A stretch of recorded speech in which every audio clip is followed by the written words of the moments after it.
Iyan ang hirit ng ilan matapos ilabas ng aktres na si Sofia Andres ang qualifications para sa hinahanap niyang personal assistant. Kung bakit ganito ang naging reaksyon ng netizens sa job posting ni Sofia, alamin sa Showbiz Report na ito. Usap-usapan online ang job posting ng aktres na si Sofia Andres. Sa pamamagitan ng Instagram story, dinaan nito ang paghahanap ng personal assistant o PA.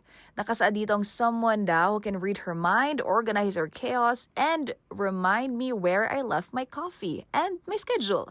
Habang sa ibaba ay nakalagay ang email address kung saan magpapadala ng resume ang mga interesadong aplikante. Halo-halo naman ang naging reaksyon ng netizens tungkol dito.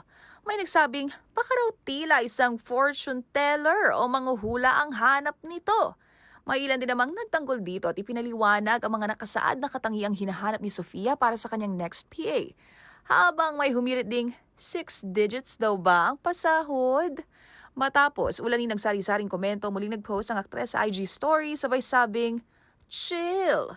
Kasunod niya ay tila sinakyan din ni Sofia ang hirit ng netizens at ipinost ang screenshot ng ilan sa mga natanggap na email. Kabilang na yan ang isang to na siya na raw ang PA Pro Max 10 times advance na hinahanap ni Sofia.